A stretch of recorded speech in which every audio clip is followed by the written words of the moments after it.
solemnly swear that I will support and defend the Constitution of the United States against all enemies, foreign and domestic, that I will bear true faith and allegiance to the same, and that I will obey the orders of the President of the United States and the orders of the officers appointed over me, according to regulations and the Uniform Code of Military Justice. So help you God. Congratulations, sailors. We're proud of you. Alright, so we got some challenge points for you. All where do we got to go? There we go. Thank you. There we go. Congratulations. Roger. Thank you.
Shift over to the side.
No more than 5. When I start spinning.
Look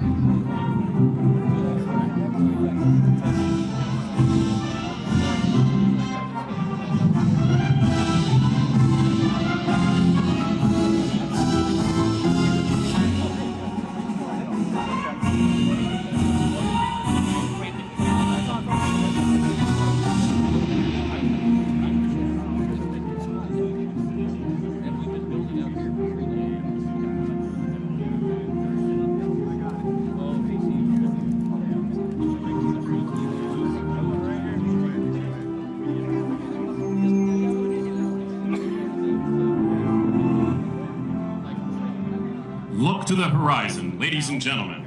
In just a minute, you'll see the iconic and world-famous flight demonstration team, the United States Navy Blue Angels.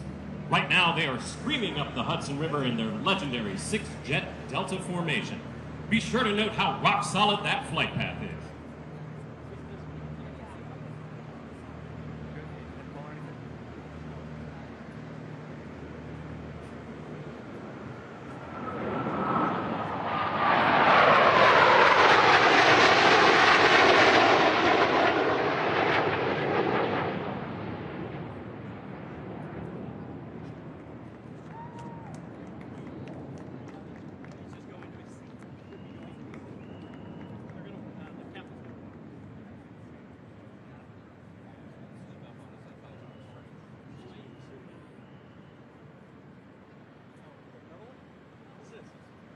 Following closely behind the Blues, we have a massive, roaring wall of sound. A 10-ship mixed formation showcasing the raw, tactical muscle of the United States Navy's carrier air wings. We have 8 F/A-18 Super Hornets escorting 2 of the cutting-edge F-35C Lightning IIs.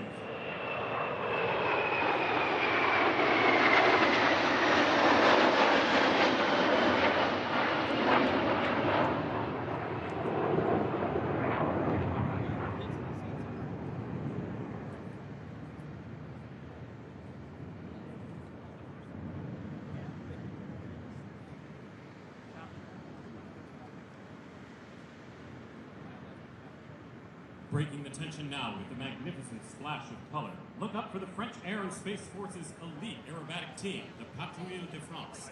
These 9 Alpha jets are red, white, and blue smoke. What a beautiful display of Allied aircraft.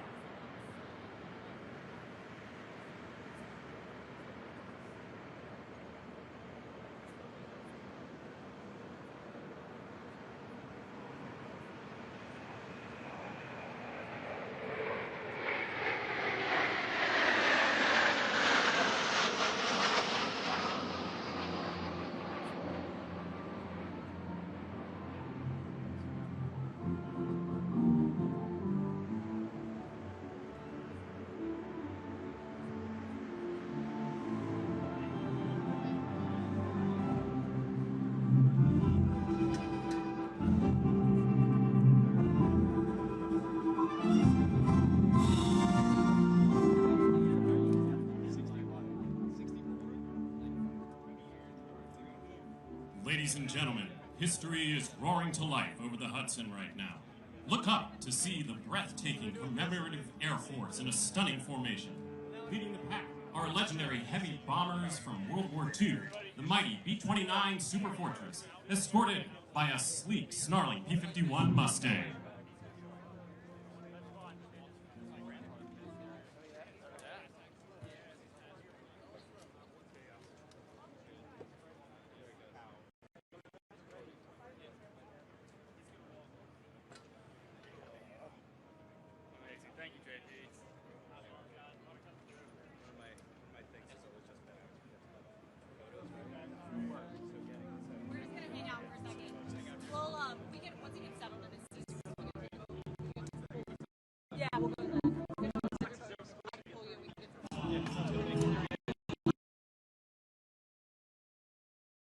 Clear.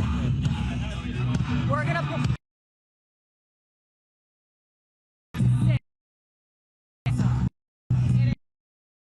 Where you guys going now? What's up? Where are you going now? So we're gonna go, once he sits down, we'll go, we'll get to another position to shoot like cut shot of him. Okay, you want me to go to the Molt? If you want to, but they're asking us to wait here. Yeah, But yeah, you go to the Molt, yeah. Yeah. we gonna do? We're gonna go. They're gonna kind of take us around to get cut shots of the VP. Are we? For how long? A couple minutes.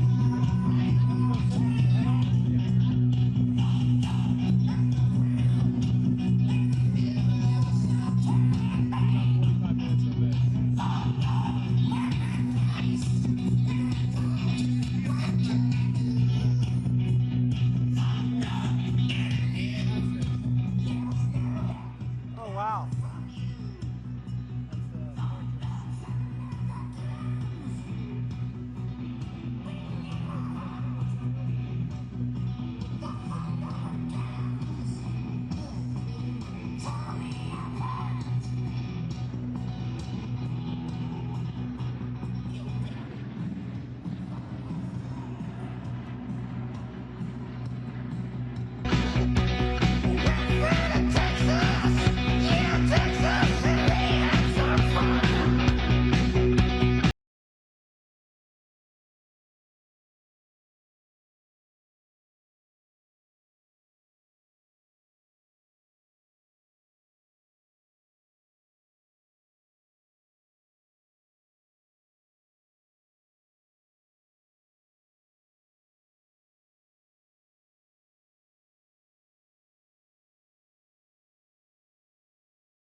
It is the world's first production tilt-rotor aircraft, giving the Marines the high-speed, long-range performance of a turboprop airplane combined with the vertical takeoff capability of a helicopter.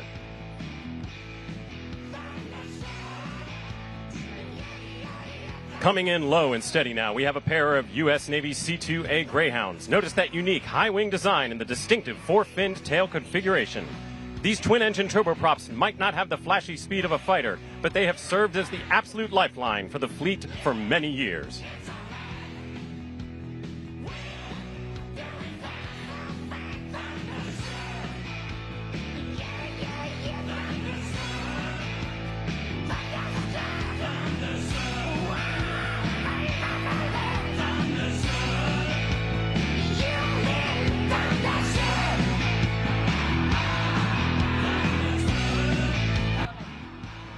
Right on the heels of the Greyhounds, block out the sun for two massive U.S. Marine Corps KC-130J Super Hercules transports.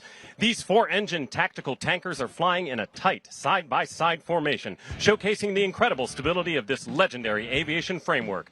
The Herc has been in continuous production longer than any other military aircraft in history, but these modern Marine Corps versions are uniquely specialized. The K in KC-130 stands for tanker.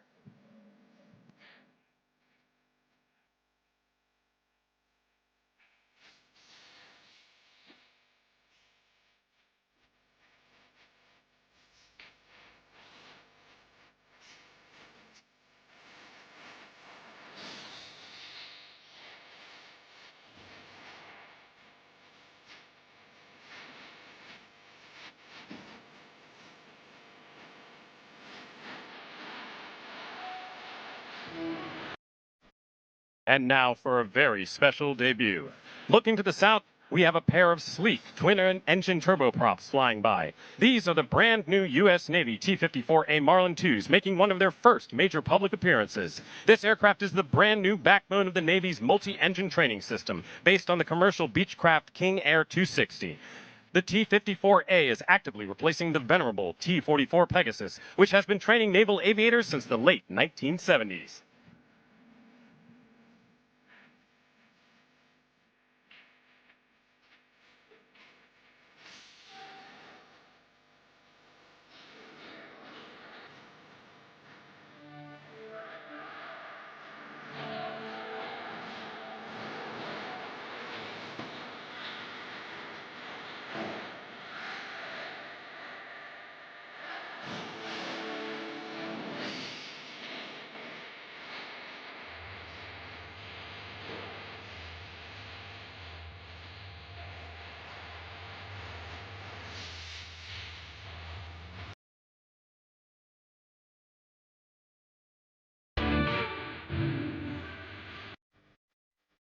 Up next, we welcome one of the newest members of the NATO alliance, Sweden. Hailing from the Swedish Air Force, this is their heavy lift champ, the C-130H, known locally in Sweden as the TP-84.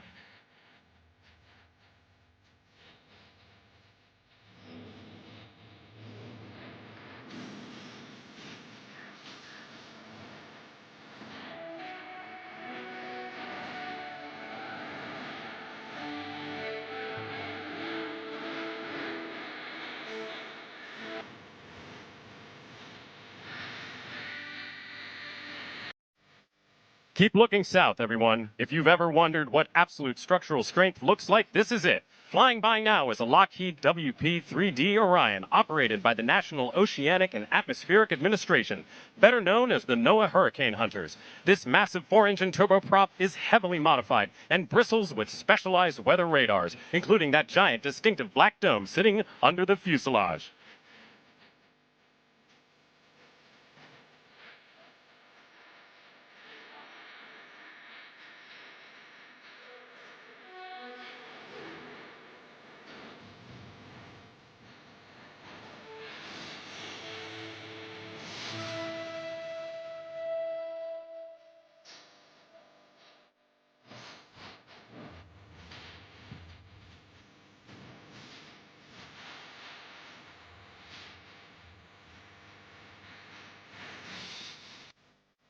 Coming in next, we have a beautiful two-ship formation representing the lifesavers of the U.S. Coast Guard. Leading the pair is the long-range HC-130J Super Hercules, flanked closely by its medium-range counterpart, the HC-144B Ocean Sentry. Representing the humanitarian heart of our armed forces, they sport that unmistakable, high-visibility white, orange, and blue paint scheme. These aircraft are a beacon of hope for those in peril at sea. They watch over millions of square miles of ocean, embodying the uniquely American commitment to saving lives and enforcing the rule of law.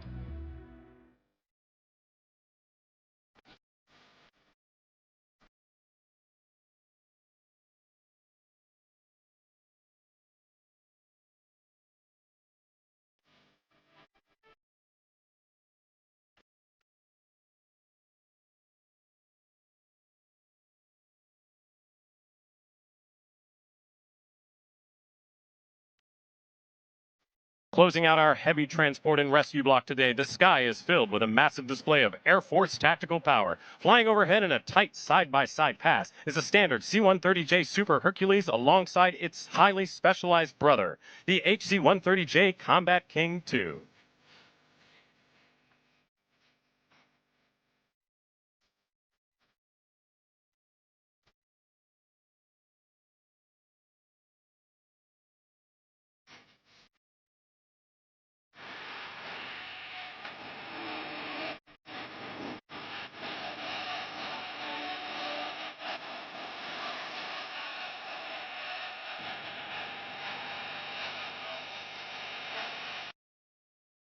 The HC-130J Combat King II is a legend as the Air Force's only dedicated fixed-wing personnel recovery platform.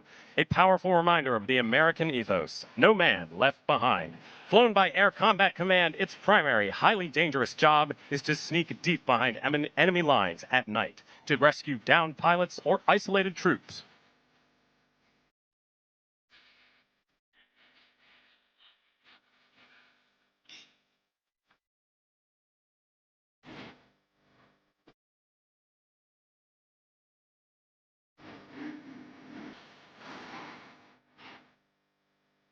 Up next, beating the air into submission is an impressive 5-ship formation of U.S. Navy MH-60R Seahawks, known in the fleet as the Romeo. This helicopter, equipped for its primary mission of anti-submarine hunting, is the undisputed apex predator of the ocean surface.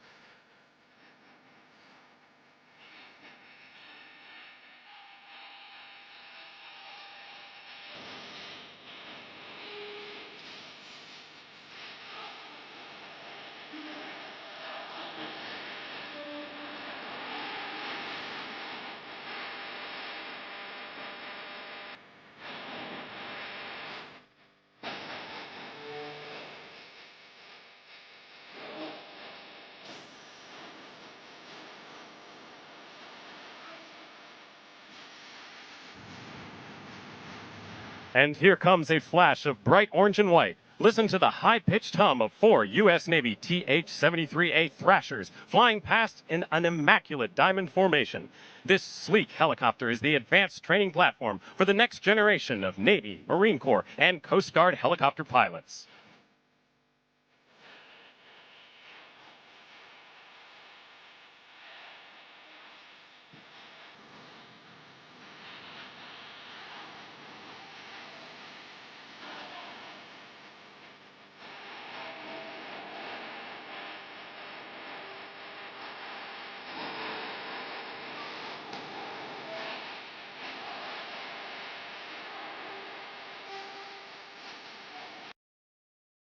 Representing the Kingdom of Spain, we have an incredibly rare mixed 3-ship formation from the Spanish Air and Space Force. Look at this spectacular lineup. 2 nimble H-135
From the deep drone of the maritime patrols, get ready for a sharp buzz as 4 U.S. Air Force T-6A Texan IIs cut through the airspace in flawless formation. Keep an eye for those vibrant blue and white markings. This single-engine turboprop is the very first aircraft every single aspiring Air Force and Navy fighter pilot straps into to learn the fundamentals of military flight.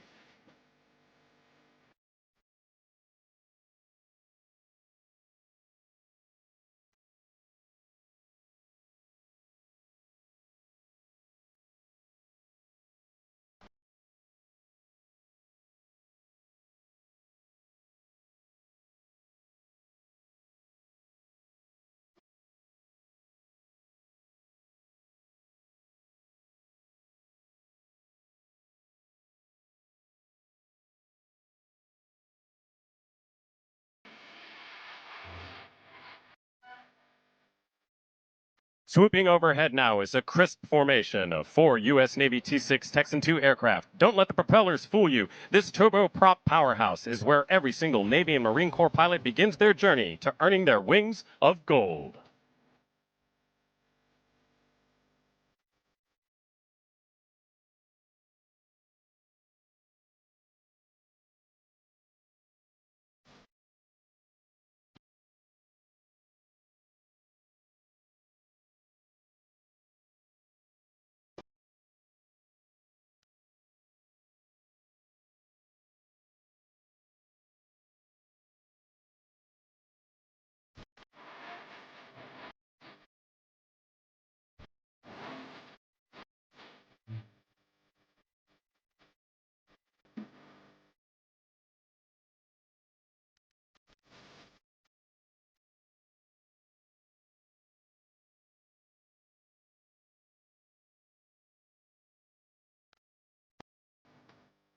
Screaming in now are 4 U.S. Navy T-45 Goshawks.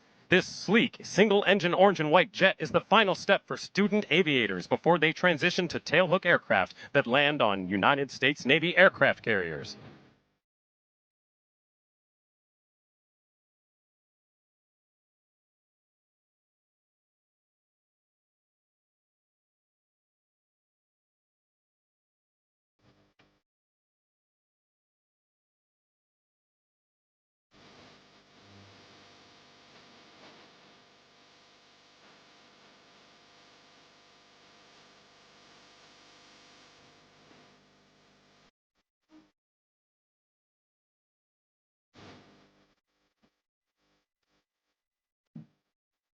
The E-2D Advanced Hawkeye is the U.S. Navy's premier airborne early warning and battle management platform. Featuring a state-of-the-art APY-9 active electronically scanned array radar, this digital quarterback provides 360-degree long-range radar surveillance, tracks hundreds of air and surface targets simultaneously, and coordinates complex strike warfare deep into hostile territory.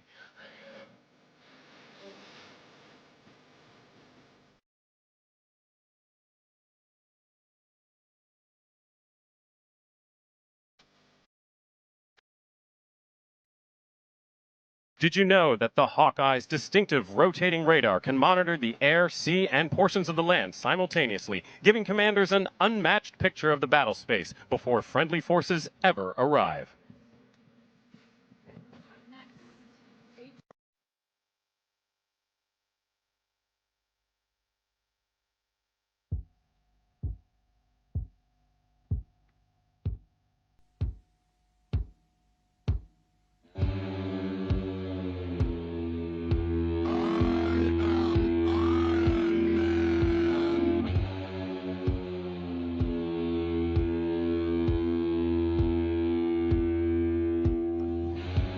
Bringing a thunderous rumble to the skies now is a roaring four-ship formation of U.S. Air Force A-10 Thunderbolt IIs, affectionately known as the Warthog.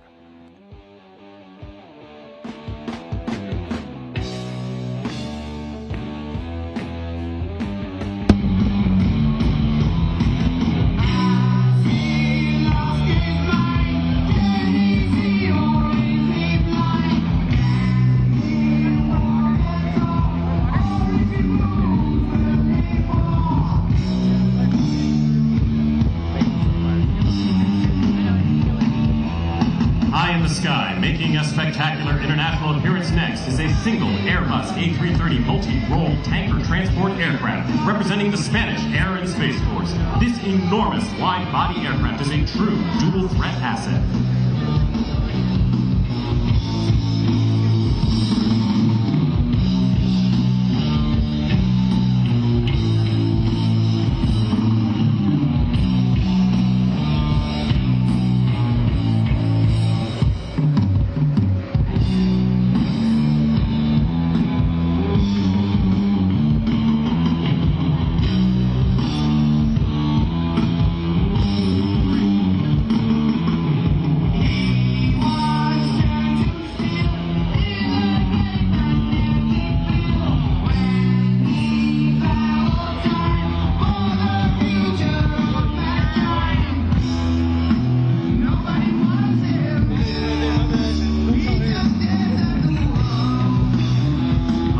Looming large is a solo U.S. Air Force C-17 Globemaster III, showing off its jaw-dropping profile. This aircraft is the modern arsenal of democracy, capable of delivering hope in the form of humanitarian aid, or formidable power in the form of combat troops, to any corner of the earth in a matter of hours.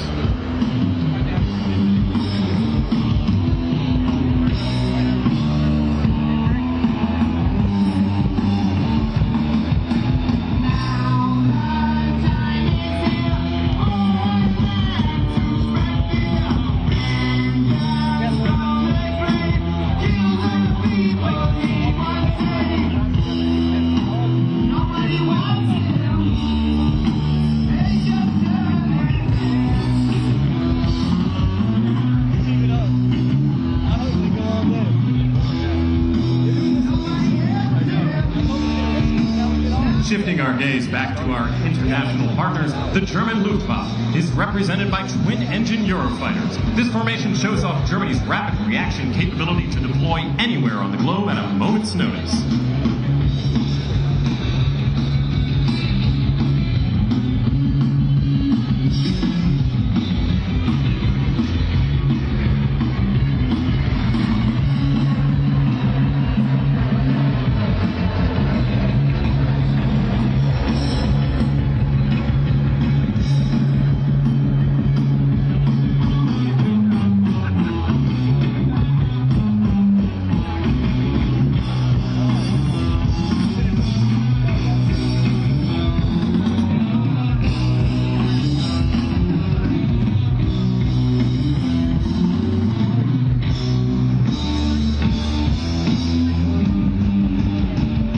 Sweeping over the Hudson next is a tight four-ship formation of U.S. Navy P-8A Poseidons. At first glance, you might think you are looking at standard commercial passenger airliners, and you wouldn't be entirely wrong. The P-8A is a heavily modified from the ubiquitous Boeing 737 airframe. But don't let the corporate look fool you. This is the Navy's ultimate state-of-the-art submarine hunter.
Block out the sun, folks, because approaching from the south is the ultimate display of American strategic air power.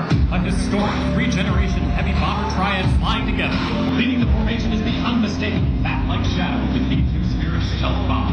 White on his wing is the sleek, supersonic B-1B Lancer, and anchoring the trio is the towering Titan itself, the B-52 Stratoforce.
Turning up the air right now is a thunderous four-ship formation from the United States Marine Corps, featuring 2 UH-1Y Venom utility helicopters and 2 sleek AH-1Z Viper attack helicopters, known to Marines as the Huey and Cobra. This dynamic duo is the ultimate tag team of the Marine Air-Ground Task Force.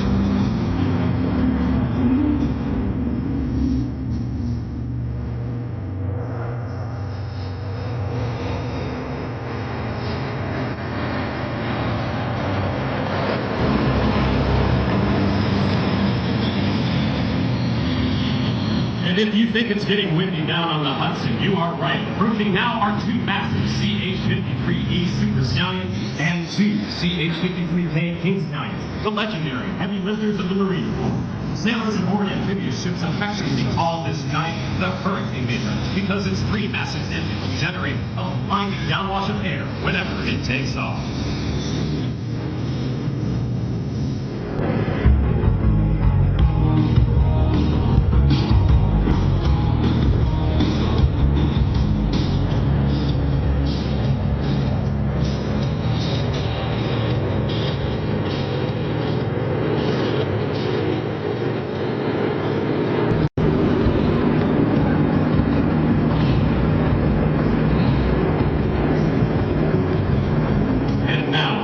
Rescue display featuring a Bright Orange Coast Guard Jayhawk and U.S. Air Force HH-60s. This is a beautiful showcase of inter-service unity. Whether responding to combat scenarios or devastating hurricanes, these crews share a common DNA of selflessness and bravery, always ready to extend a helping hand from the sky.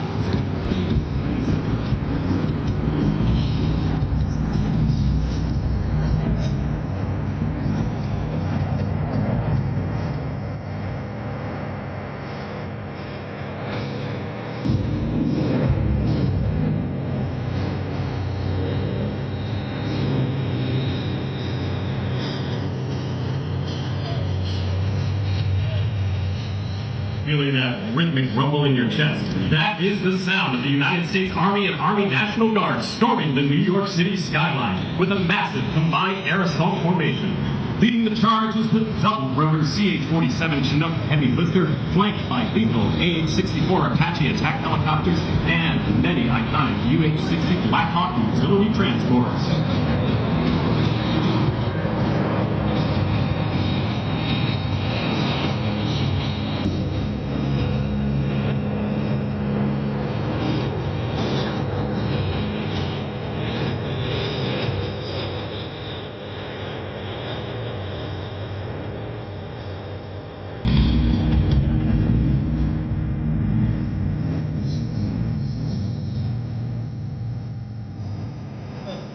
Did you know the Chinook has been in continuous production for more than 60 years, while the Apache's helmet-mounted sight allows the aircraft sensors and weapons to follow wherever the crew member looks?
looking south as a striking streak of black and gold arrives. The prestigious Al Fursan Aerobatic Display Team representing the United Arab Emirates Air Force. These 7 elite pilots are flying their brand new twin-engine Hongdu L-15 advanced jet trainers. The team's stunning black livery represents the oil hidden deep beneath the earth, while the gold reflects the vast, beautiful sands of the desert.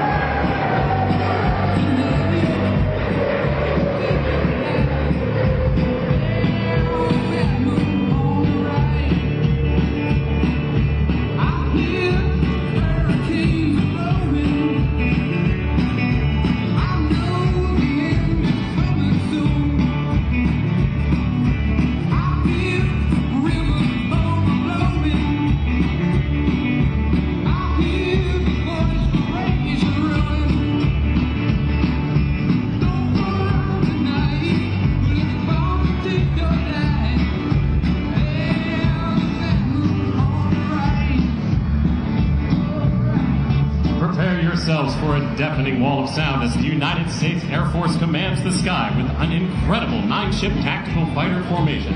Leading the charge is the F-22 Raptor and flanked by 4 iconic F-16 Fighting Falcons. This is the ultimate showcase of American air superiority.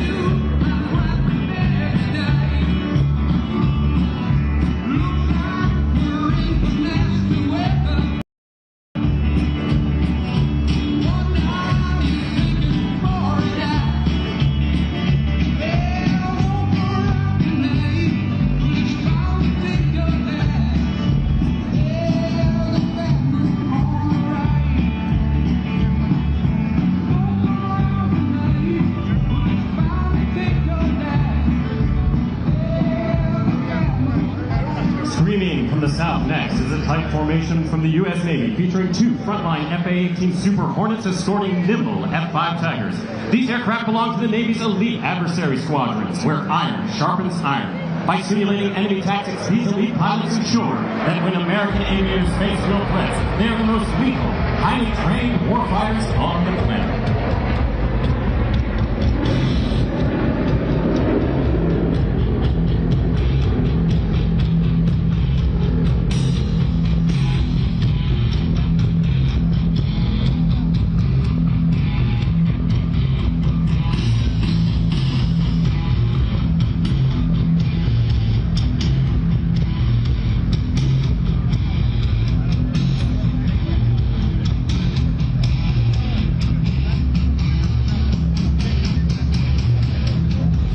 Rocketing in next is a beautifully crisp formation of F-35A Lightning IIs from our steadfast NATO allies, the Royal Netherlands Air Force.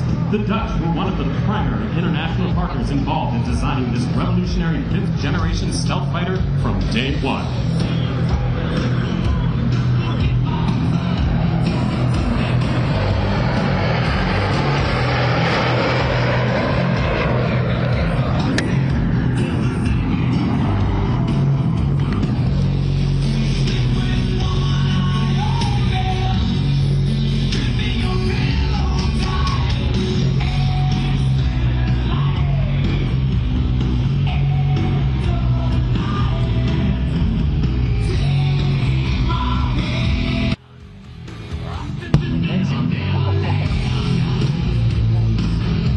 Here is a treat you absolutely do not see every day. AB-8B Harrier II jets, representing the Spanish Air and Space Force. Spain represents the last operational Harrier community in Europe, a proud legacy of Vstall aviation. Sorry.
Naval returning as the U.S. Marine Corps sweeps in with a formation of F-35B Lightning IIs and legacy F/A-18C Hornets. This is a beautiful snapshot of marine aviation in transition, but highlights the relentless, anytime, anyplace expeditionary power that keeps American interests hard local.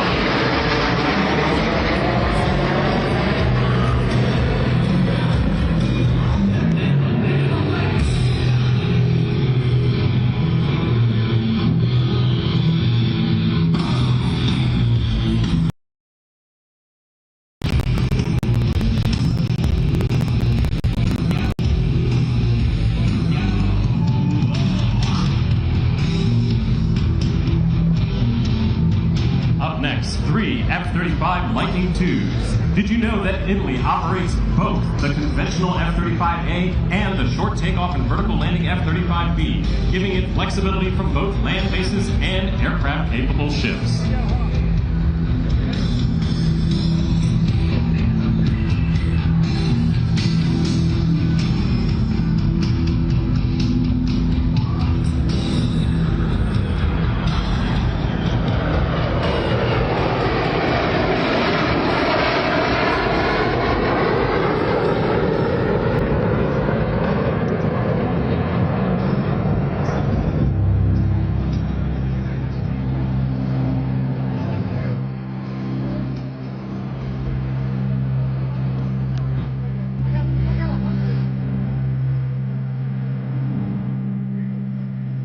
Looming large over the New York City skyline is an essential site in global military operations. A massive U.S. Air Force AC135 Stratotanker flanked by F-35A Lightning IIs.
Up next, the United States Air Force T-38 Talon, which has shaped generations of American aviators. For decades, it has trained fighter pilots, bomber pilots, test pilots, and astronauts in the skills needed for high-speed, high-performance flight.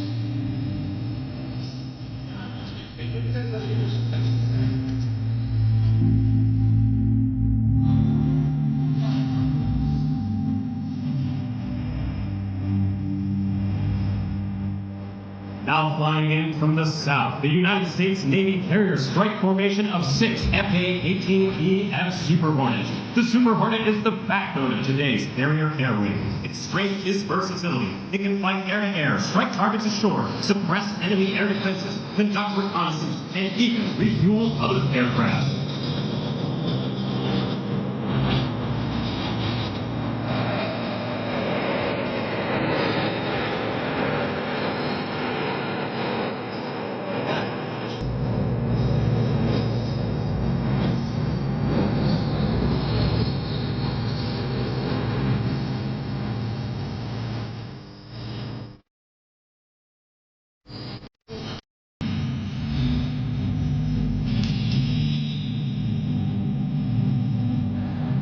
Closing out our aerial review today with unparalleled British flair. Look out for BAE Hawk T1s from the United Kingdom's Royal Air Force, the world famous red arrows. Watch as they fill the sky, trailing a magnificent patriotic plume of red, white, and blue smoke right across the city's skyline. What a spectacular, vibrant exclamation point to end our review.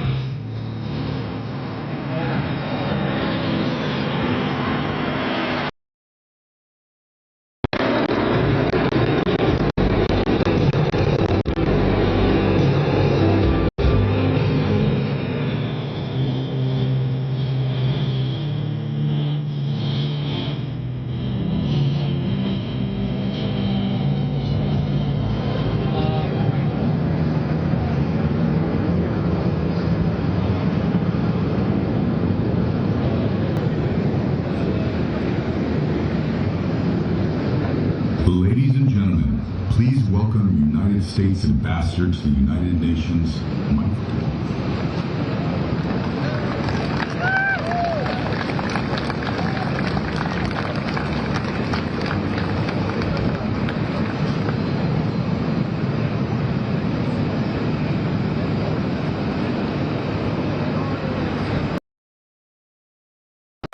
I just wanted to take a minute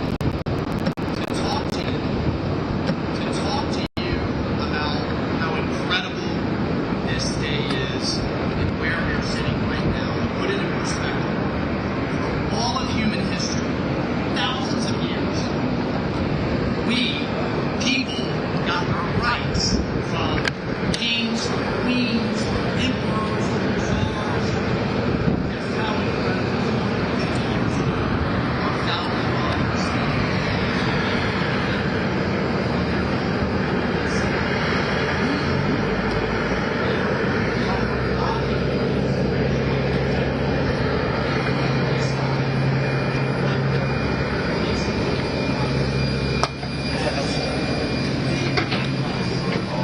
Weird out of you? No.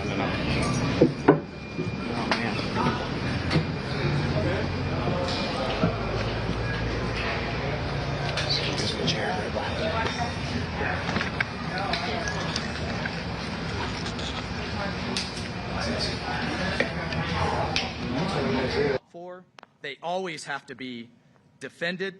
Now, as a diplomat, under a president for peace, under a vice president for peace, I can tell you what, they do all they can to make sure we're using words, not bullets. But our enemies know, our enemies absolutely know, and they see a ship like this, full of badass sailors, full of badass Marines, and sitting side by side with capable allies. They know President Trump, Vice President Vance, Secretary Rubio mean business, and they make my job a hell of a lot easier. So, as an Army guy, I stand here today proud to say, go Navy, and happy birthday, America. Thank you, and I salute you. God bless you.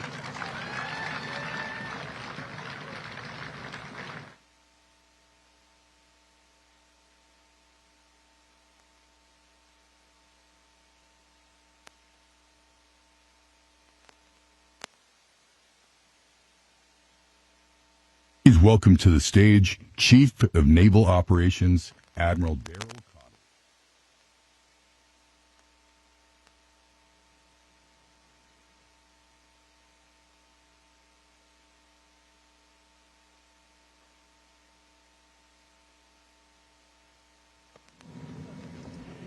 Good morning, everyone. Now, I thought the ambassador was going to say, go Navy, beat Army. Vice President Vance, Acting Secretary of the Navy Cal, distinguished foreign heads of Navy, senior leaders, sailors, Marine, Coast Guardmen, honored guests, and friends, it's my pleasure to say welcome aboard USS Kearsarge. Vice President Vance, thank you for being with us here today. Your presence means a great deal to the Navy and Marine Corps team and every nation represented here. There's no better place to celebrate the enduring value and freedom than on board a United States warship, surrounded by the ships and sailors of nations committed to preserving peace and security at sea. Acting Secretary Cal, thank you, sir, for being here and serving as the reviewing official for today, and for bringing together this extraordinary gathering of ships, crews, and maritime leaders to honor 250 years of American independence. I also want to thank Captain Goshinsky and the crew of the Kearsarge. Great warships don't simply arrive ready. They are made ready through disciplined crews, careful planning, and countless hours of hard work. Today's ceremony is a reflection of that professionalism and the pride of our sailors and Marines take in and representing our nation. So to the Kearsarge team, bravo Zulu. I also want to thank every unit involved in making this event possible. Your professionalism helped make this celebration worthy of the moment. We gather aboard an American warship to celebrate the 250th anniversary of the independence of the United States of America. 250 years ago, our nation declared that liberty was worth defending. From the very beginning, that defense depended on command of the sea. Our first Navy was created not simply to fight battles, but to protect our commerce, strengthen our alliances, and secure the freedom upon which our young republic depended. That story continues today. The International Naval Review is more than a ceremony. It's a display of maritime strength, shared purpose, and international friendship. It demonstrates that like-minded maritime nations continue to sail together in defense of our shared interests and shared values. We train together, we operate together, and if called upon, we are prepared to fight together. Our interoperability is built through years of shared operations, mutual trust, and professional respect. To every participating nation, thank you. Looking across the waterfront today, we see far more than a collection of ships. We see generations of maritime tradition, enduring partnerships, and the collective resolve of nations committed to preserving peace through strength. Your ships, your crews, and your presence remind us that maritime security is shared security. No nation can protect the sea alone. Together, through trust, interoperability, and shared resolve, we preserve the freedom of the seas, deter aggression, and help ensure stability for generations to come. God bless our nation, the United States Navy, and the sailors and families that serve. Happy birthday, USA!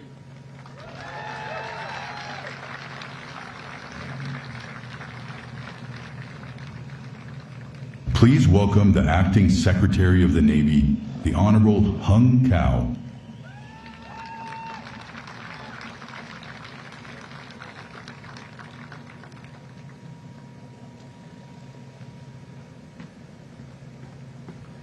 Good morning, everyone. Happy birthday, America. Mr. Vice President, sir, welcome back to your Navy Marine Corps family. Today, we're marking two massive milestones. First, we're celebrating the birth of the United States and its sacred ideals of liberty, freedom, and self-government. This year, as we commemorate America's 250th anniversary, we honor 2.5 centuries of grit, sacrifice, and raw courage by the warriors who have defended these ideals.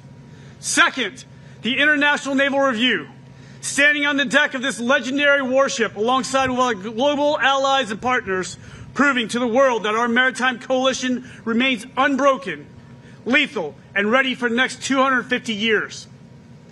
For 250 years, our Navy Marine Corps team has owned the high seas.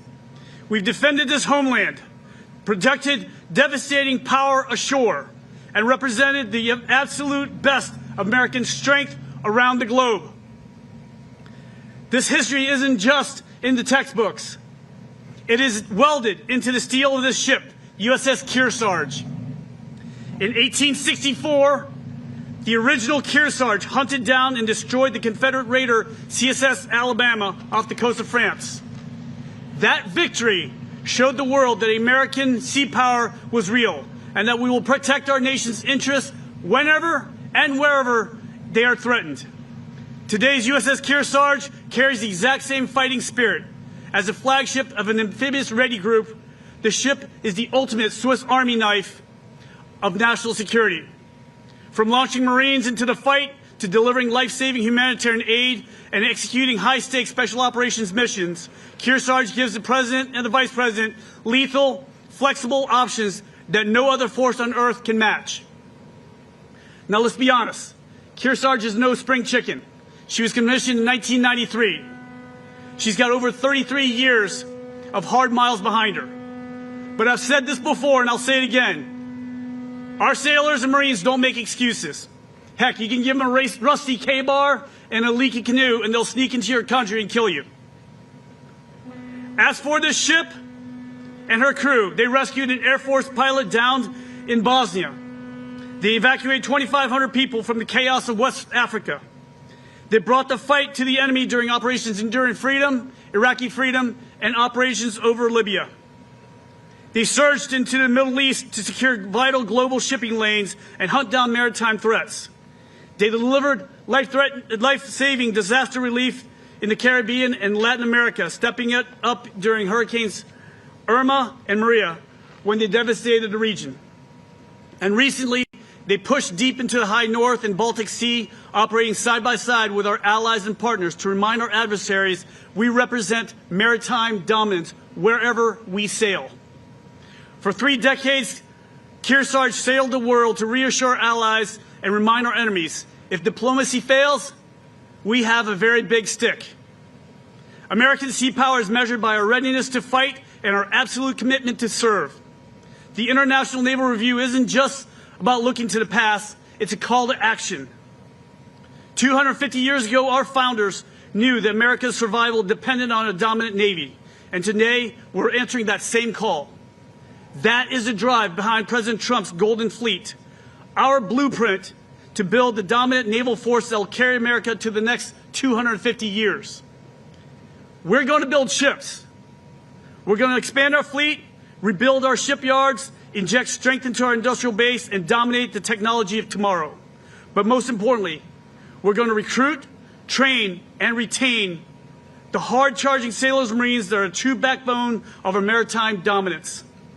Every single watch, every single deployment, every single mission protects our economy, defends our allies, and preserves the freedom of the seas. The Golden Fleet of today is like Teddy Roosevelt's Great White Fleet before her. It is our promise to the next generation that America will continue to lead, continue to deter, and continue to preserve peace through strength. I have no doubt that when this country turns 500 years old, we will owe it under the protection of the lethal Navy Marine Corps team that we're building today. That is our promise. To our sailors and Marines, I'm never above you, I'm never below you, I'm always beside you. Semper Fi and Hoo-yah. Now, it is my distinct honor to introduce a leader who has fought tirelessly for our service members, our veterans, and our families. A brother in arms who once wore the uniform of the United States Marine. Ladies and gentlemen, please join me in welcoming the 50th Vice President of the United States, the Honorable J.D. Vance.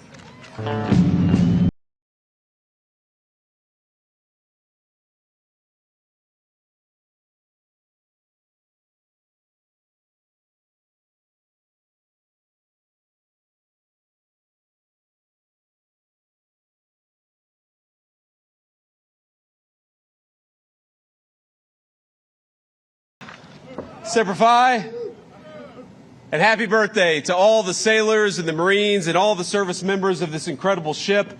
Please, please, ladies and gentlemen, take a seat. You know, I know it's 100 degrees out here, but my speechwriters wrote me a nice 9-hour address, so it's going to be a long day. It'll be a long day. But let me start by saying, first of all, thank you for being here on this incredibly historic occasion. I have to give a shout out to Admiral Caudle and, of course, Acting Secretary Cal, 2 great Americans. Thank you for your leadership and for everything you've done to prepare us for this incredible celebration today. And I also, of course, got to give thank you, but also special greetings from the President of the United States, for reviving this incredibly proud naval tradition as we celebrate 250 years of American daring and 250 years of American naval excellence. Today,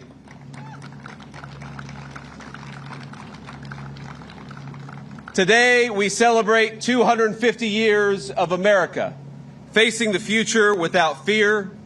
We celebrate 250 years of proving what a free people can achieve by the providence of our almighty Creator. I want to welcome the incredible sailors who are with us today, all the Marines, the Coasties, and countless others from all of our forces who serve our nation and do so proudly. And I especially want to thank and welcome our wounded warriors and Gold Star families, many of New York's finest police officers and bravest firefighters, and of course we have a number of local leaders from across this tri-state area. I'm honored to welcome the dozens of Navy chiefs and other guests from other countries around the world who represent the vessels joining us in today's review.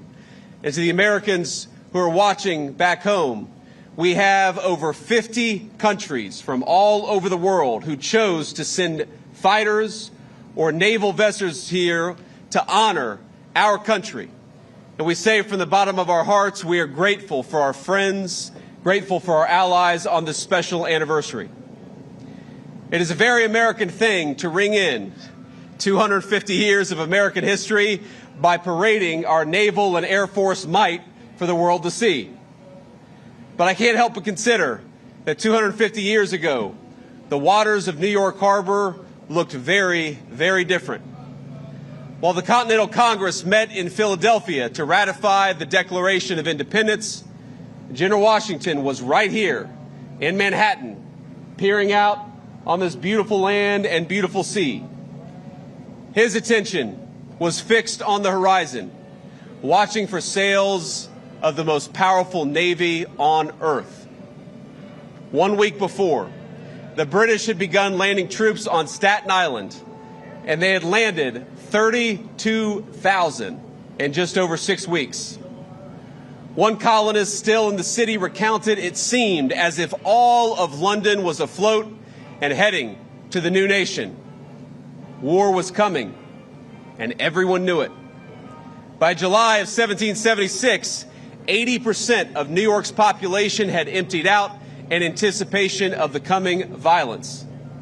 And that brings us back to our great General Washington. He knew the battles to come would be bruising and would demand much of his men.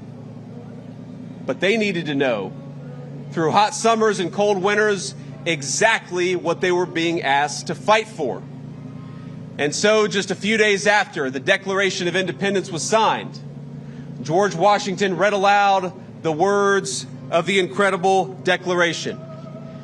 We hold these truths to be self-evident, that all men are created equal, that they are endowed by their Creator with certain unalienable rights, and that among these rights are life, liberty, and the pursuit of happiness. Even today, 250 years to the day later, these words command a tremendous power over us as Americans. For 250 years, they have stirred our hearts and they've reminded us of who we are as a people. But to Washington's soldiers, to the people to whom they were first read, think about this, they were entirely new. What has become standard American parlance, they had never heard those words before. And I think it's something striking to reflect on, that in 2026, the Declaration was written with the assumption that its audience would immediately grasp its words. Though they had never heard it, they would know exactly what it meant. It wasn't written for historians. It wasn't written for academics. It wasn't written for the generations to come. It was written for the people of this fledgling country. It was written for the soldiers who would fight to turn those words into a new system of government. As a document, it does not handhold its readers. Its citizenship at a very hard level. It does not pause to explain who this Creator is.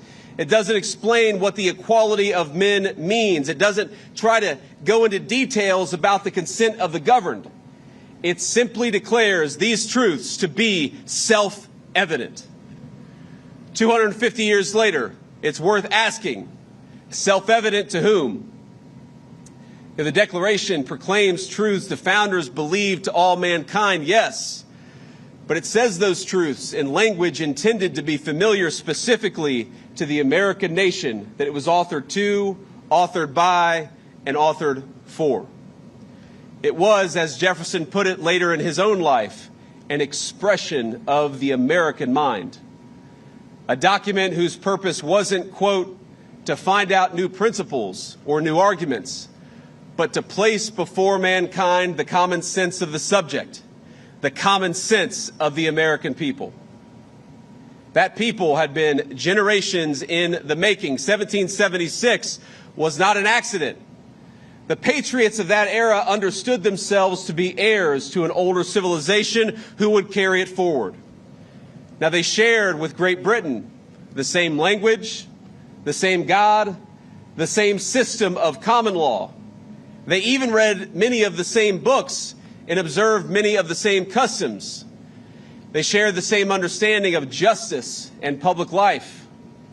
George Washington's boyhood offers a small but revealing example. When he was 13 years old, he copied down more than 100 entries from a tiny little book called The Rules of Civility and Decent Behavior.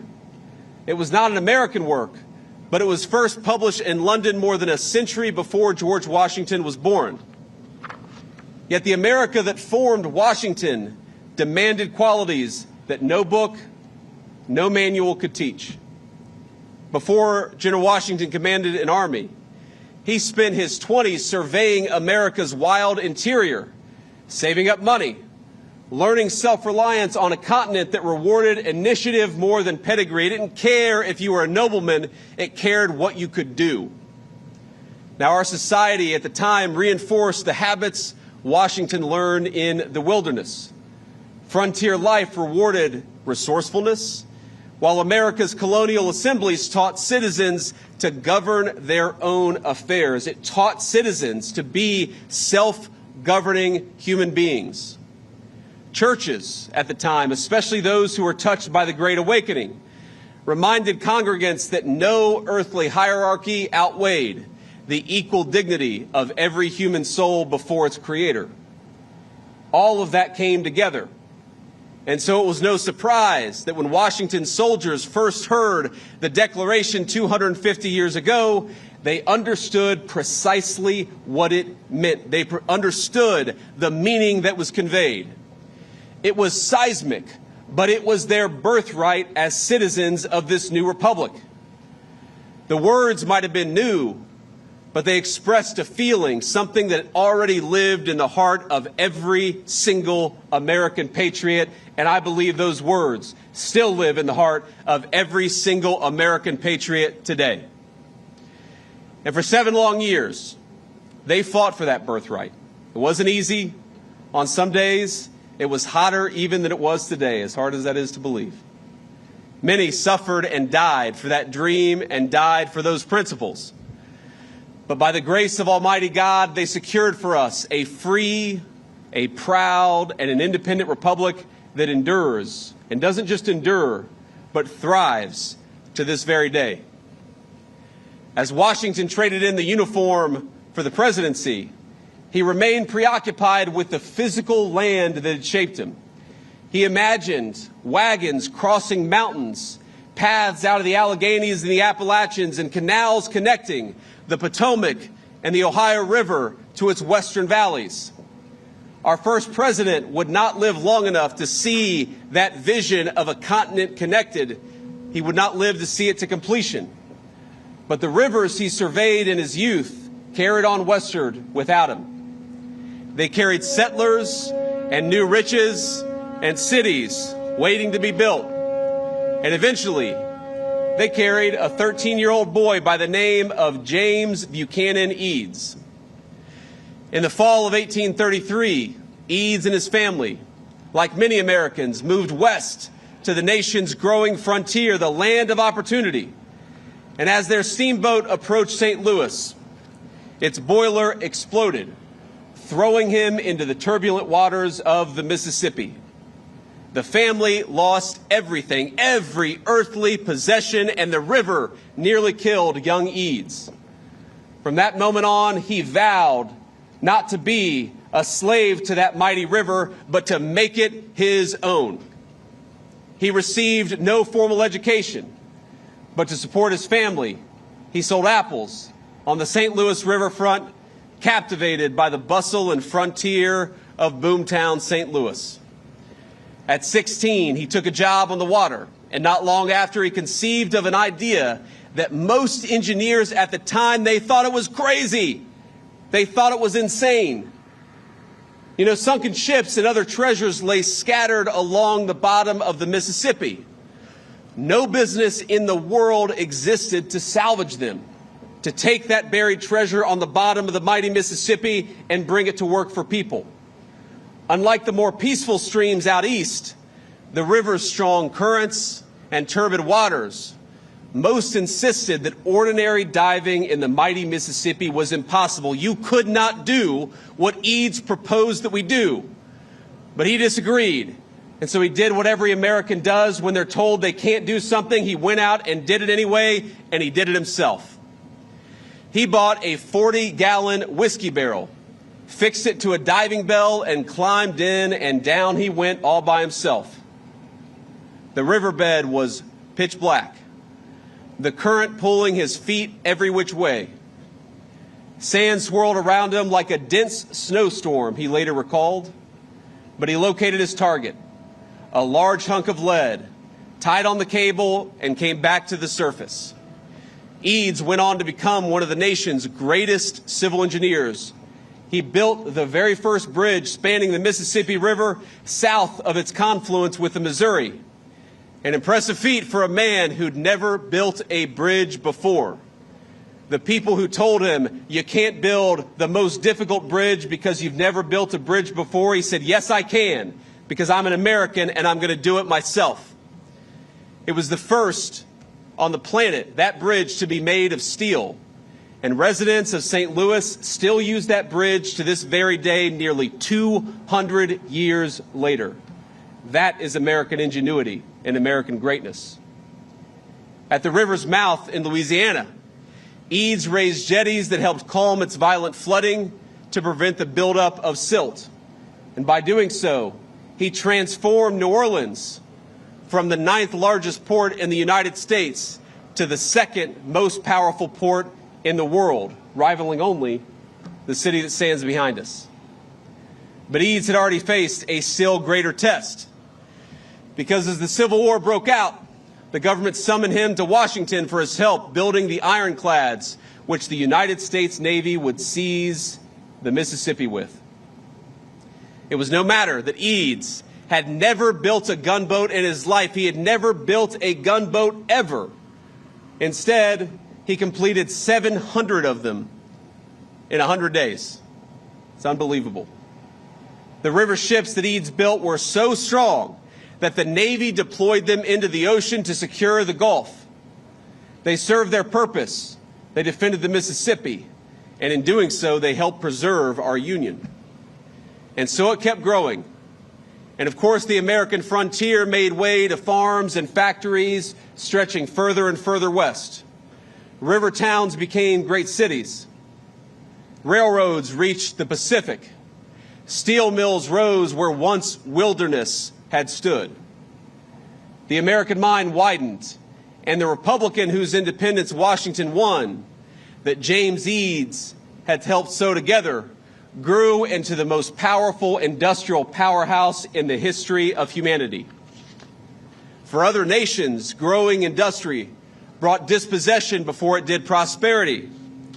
In the old world, the one our ancestors had left behind, the Industrial Revolution threw society into chaos. And into that chaos rushed vacuums and ideologies that answered the dignity of man with labor camps and killing fields. Where the old world led to communism and fascism, the Americans recognized that at root, They were a denial of everything that Washington and Jefferson had read to his men 250 years ago.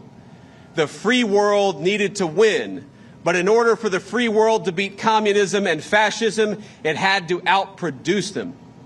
And as in every conflict before, America looked to her sailors for help, and to the builders who made sure those sailors had the very best ships to sail on. Among them was a man that we know as Henry Kaiser. Like Eads, Kaiser had grown up with very little. The son of German immigrants, he dropped out of school at 13 to work the stockroom at a dry goods store in Utica, making $1.50 a week and commuting 4 miles each way on foot. Eventually, he moved to Spokane for better job opportunities, setting his sights on starting his own company. Now, he walked into a bank with no business, no workforce, and no history, just a single proposed contract and what the banker would later describe as sheer audacity. He walked out with a $25,000 loan. And with his workers, he erected the Hoover Dam and hundreds of miles of highway across the West. Everywhere he went, he organized ordinary Americans to build extraordinary things. And everywhere he went, he believed their welfare and the welfare of the enterprise that he was building went hand in hand. Kaiser pioneered health coverage at his construction sites. That's why we know the name of Kaiser, because he understood that men working in dangerous conditions, they deserve to see a doctor. He saw his workers as partners, and he walked the walk long before it was fashionable to do so. Where some say that America's story is one of the dispossessed struggling against the powerful, Kaiser shows that America's greatness is built by cooperation between all of our citizens from every single walk of American life. Now, that cooperation was important, but it became profoundly important the day after Pearl Harbor. The United States Navy at the time needed ships bigger and better and faster than anyone thought they could be built. We didn't have the biggest Navy in the world, but we needed one, and we needed one fast. So Kaiser did what Americans always do when confronted with the impossible. He put it on his shoulders and said, let's go do it. Kaiser had never made a ship in his life, but that wasn't going to stop him. First, he built shipyards all up and down the Pacific coast. Then he filled them with American workers, 250,000 of them. Farm boys from Iowa, miners from Appalachia, mothers from Detroit who had never held a welding torch. Together they launched nearly 15,000 Liberty ships, vessels that carried American cargo and sailors across 2 oceans. His Richmond yard built one of them, the SS Robert E. Peary, in an astonishing 4 days and 15 hours. The shipbuilders Kaiser hired, they weren't just a means to an end, they were his partners. Kaiser looked at his workers and saw people, Americans who got sick, who had families to raise, who showed up in Richmond and Portland with little more than a hat in their hand, but who had amazing potential. He saw the potential of normal Americans when unshackled from destitution. And he saw them not just as mouths to feed or as workers to pay. He saw them as fellow citizens who could build amazing things. So he built housing near these shipyards and nursery schools to help mothers join the war effort. He extended the health plan he had started at his dams to every worker in every yard, opening it to the public after the U.S. won World War II.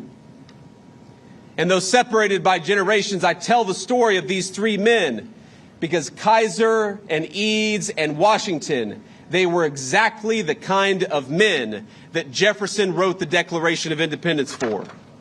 Kaiser was an American.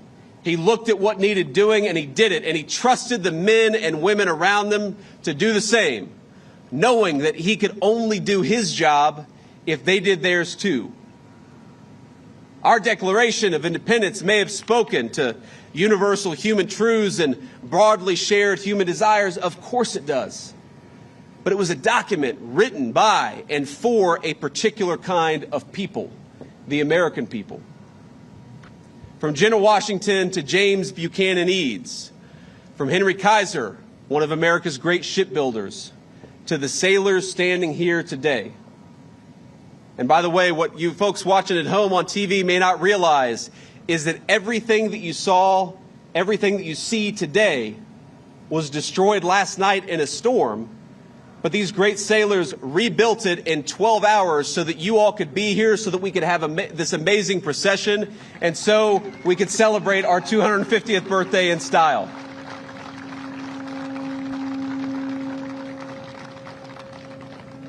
All of us, connected through the generations, rich and poor of every job, we are a people formed by generations of self-governance and personal industry. We are formed by Frontier Assembly Hall and congregation, by River Valley and prairie and factory floor. We are formed by the conviction that we are bound to one another, not only by bloodline nor creed alone, but by a common character, a shared fate, and a shared future. Ladies and gentlemen, I have to address what you will hear from some loud voices today. Because as much as all of us, whether we're Democrat or Republican, whatever our political persuasion, all of us are celebrating. But you will hear a couple small but loud voices today speak obsessively not of our national greatness, but of our national imperfections. They will speak of the powerless and the dispossessed. They will tell you that America is just another country where the weak struggle against the strong. And if they acknowledge that there is anything to be proud of in our history, they'll say it's the fact that sometimes the powerless have won a zero-sum battle. They're wrong. They'll talk about America's sins with the anger and zeal of a brimstone preacher, but without any of the grace or forgiveness that must be present in the Christian faith. These people misunderstand the essence of America, from Thomas Jefferson to Henry Kaiser. They misunderstand that we all have moments of great power despite those very real imperfections. That there are victims and heroes who live inside of each of us, from the most ambitious leaders and builders to steel welders like my grandfather. People who had their own role to play in turning this dangerous wilderness into the proudest civilization in history. So what I'd ask you to do, my fellow Americans, on our 250th birthday, is to reject the two-dimensional view of your fellow citizens and reject the two-dimensional view of your country. Reject that America is a place for zero-sum thinking, because it is not. Our history is one of people carving a great civilization out of the wilderness. Reject the view of your nation that sees only its sins, but not its grace and its greatness. Everything that we have done as a country, we have done together. Not as citizens divided against each other, but as a common people working towards a common future. When we won our independence, we were led by General Washington to liberty and greatness, but marching ahead of him were thousands of boys from all over the new nation who gave Washington's military genius its foundation and its firepower. When we saved the world in World War II from tyranny in the 20th century, of course we needed great military leadership and tactical genius from our generals, but we also needed Rosie the Riveter, Iowa farm girls who built the machinery of war, and the sweethearts they sent to a world away to storm the beaches at Normandy.